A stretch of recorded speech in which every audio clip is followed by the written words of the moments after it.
Imaginez un homme capable de traverser tout un pays, de tuer sans laisser de traces et de disparaître dans l'anonymat le plus complet. Un homme dont personne ne soupçonnait l'existence jusqu'au jour où il a été arrêté. Son nom, Israel Keyes. Mais ce que vous croyez savoir sur lui pourrait être un mensonge. Tout ce que l'on vous a raconté sur cet homme méthodique, silencieux et terrifiant pourrait n'être que la surface d'un iceberg que personne n'a jamais réussi à sonder. Ce que le public a retenu de lui n'est pas la vérité. Ce que les médias ont diffusé n'est qu'une version édulcorée, simplifiée, rendue digeste. Dans cette vidéo, nous allons vous plonger dans ce que personne ne voulait que vous sachiez. Nous allons explorer les zones d'ombre, les silences, les mensonges et la réalité crue d'un tueur que même le FBI a eu du mal à cerner.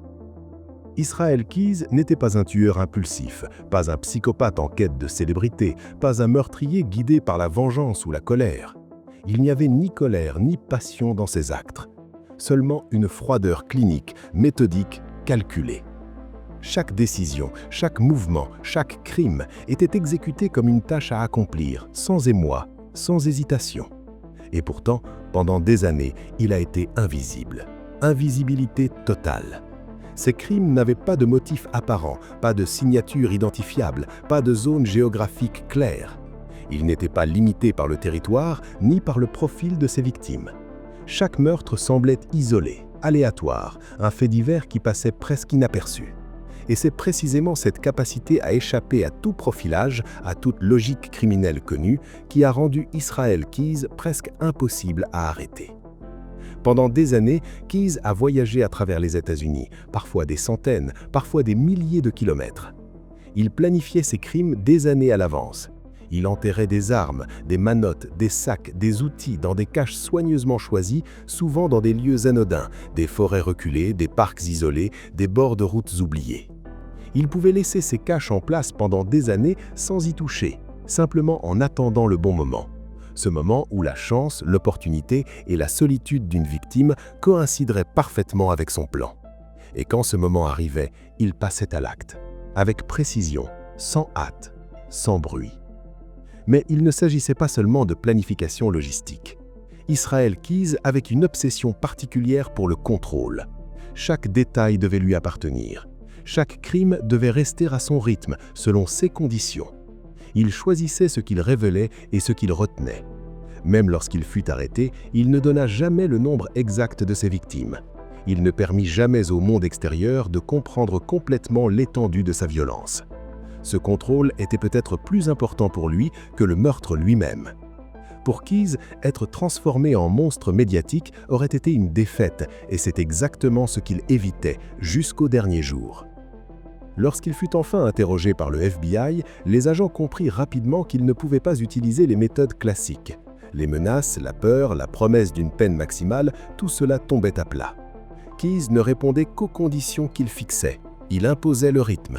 Il donnait des bribes de souvenirs, parfois une localisation vague, parfois un détail presque insignifiant, puis se refermait complètement. À chaque tentative des enquêteurs de relier un crime à un autre, de trouver une logique, il se heurtait qu'à un silence quasi absolu. Même lorsqu'il reconnaissait certains meurtres, officiellement 3, dont celui de Samantha Koenig, il restait évident que ces chiffres ne représentaient qu'une fraction de la réalité. Chaque déplacement d'Israel Keyes devenait un point sur une carte hypothétique. Chaque disparition non résolue, chaque corps retrouvé dans un lieu reculé, chaque indice mystérieux pouvait, en théorie, être relié à lui. Mais aucune preuve définitive, pas d'ADN, pas de témoins fiables, pas de scène de crime signée. Le puzzle restait incomplet, déroutant et profondément frustrant pour les enquêteurs. Pour les familles des victimes, c'était un cauchemar permanent. L'absence de réponse, l'incertitude, la peur que le tueur puisse encore agir. Et pourtant, tout cela n'était pas dû à la folie ou à l'impulsivité. Israel Keyes ne cherchait ni à se faire remarquer, ni à satisfaire un désir compulsif. Tout était calculé, rationnel, méthodique. C'est cette maîtrise totale qui rendait son cas unique. Certains psychologues l'ont qualifié de tueur fonctionnel, un homme pour qui la réussite d'un plan et non l'excitation de tuer était le véritable moteur. Chaque meurtre était un exercice de contrôle, de perfection, presque artistique dans sa précision froide. Puis, brutalement, tout s'arrête. Le 2 décembre 2012, Israel Keyes est retrouvé mort dans sa cellule. Suicide. Aucun aveu final, aucun détail supplémentaire. Il laisse derrière lui une lettre, des dessins, des références cryptiques. Rien qui permette de refermer les dossiers, rien qui permette de comprendre complètement. Pour certains enquêteurs, ce suicide fut l'ultime acte de contrôle. Il choisit le moment, il choisit la fin, et surtout, il prive le monde de réponses. Aujourd'hui encore, nous ne savons toujours pas combien de victimes Israel Keyes a prises, ni où, ni quand exactement. Les estimations varient, mais aucune preuve ne peut trancher. Et c'est ce vide, cette incertitude, qui a transformé Israel Keyes en une figure centrale du true crime moderne. Podcast, documentaire, forum spécialisé. Son nom circule plus que celui de tueurs bien plus prolifiques. Mais pourquoi? Parce que ce qui effraie le plus, ce n'est pas seulement ce qu'il a fait, mais ce que l'on ne saura jamais. Le mythe s'est nourri du silence, et le silence devient parfois plus terrifiant que les faits eux-mêmes.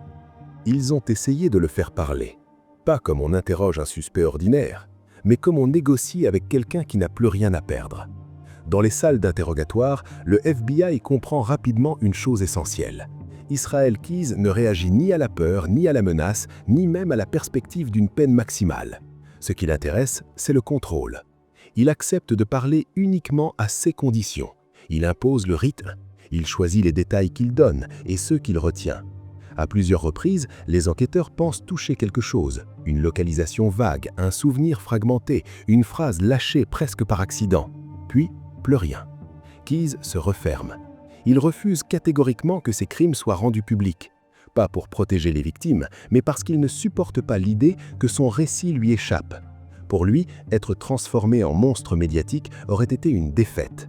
Et c'est exactement ce qu'il évitait, jusqu'au dernier jour. Lorsqu'il fut enfin interrogé par le FBI, les agents comprirent rapidement qu'ils ne pouvaient pas utiliser les méthodes classiques. Les menaces, la peur, la promesse d'une peine maximale, tout cela tombait à plat. Keyes ne répondait qu'aux conditions qu'il fixait. Il imposait le rythme. Il donnait des bribes de souvenirs, parfois une localisation vague, parfois un détail presque insignifiant, puis se refermait complètement. À chaque tentative des enquêteurs de relier un crime à un autre, de trouver une logique, ils se heurtaient à un silence quasi absolu. Même lorsqu'ils reconnaissaient certains meurtres, officiellement 3, dont celui de Samantha Koenig, il restait évident que ces chiffres ne représentaient qu'une fraction de la réalité. Chaque déplacement d'Israel Keyes devenait un point sur une carte hypothétique. Chaque disparition non résolue, chaque corps retrouvé dans un lieu reculé, chaque indice mystérieux pouvait, en théorie, être relié à lui. Mais aucune preuve définitive, pas d'ADN, pas de témoins fiables, pas de scène de crime signée. Le puzzle restait incomplet, déroutant et profondément frustrant pour les enquêteurs. Pour les familles des victimes, c'était un cauchemar permanent. L'absence de réponse, l'incertitude, la peur que le tueur puisse encore agir.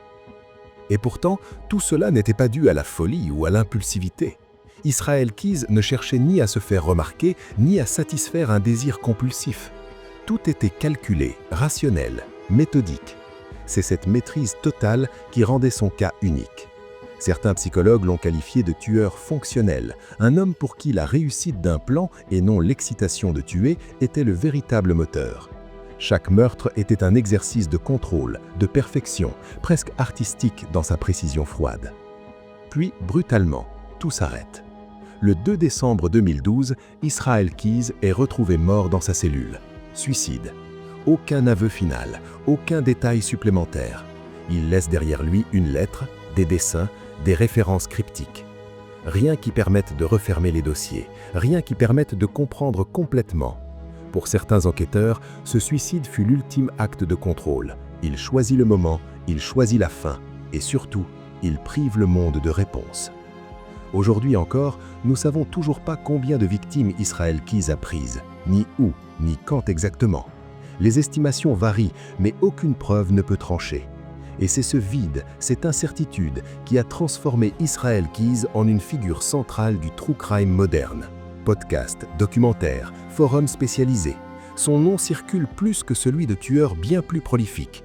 Mais pourquoi? Parce que l'absence d'information crée un vide et que ce vide est rempli par l'imagination. Chaque disparition non résolue devient une possibilité, chaque zone d'ombre une projection. Le danger n'est plus seulement ce qu'il a fait, mais ce que l'on lui attribue. Alors, était-il un génie du crime ou simplement un homme méthodique aidé par la chance, le hasard et les failles d'un système incapable de relier des crimes dispersés? La vérité se situe peut-être entre les deux. Israel Keyes a prouvé qu'on pouvait tuer sans motif clair, sans signature, sans réclamation. Mais il a aussi montré à quel point une histoire incomplète peut devenir plus effrayante que les faits eux-mêmes. Parce qu'au fond, ce qui dérange le plus dans cette affaire, ce n'est pas seulement ce que l'on sait, c'est ce que l'on ne saura jamais. Et cette question, elle reste suspendue. Israel Keyes était-il un tueur-série exceptionnel ou le symbole d'un mythe né du silence? Dans Les secrets du mal, nous continuerons à explorer ces zones grises, là où la vérité dérange plus que la fiction.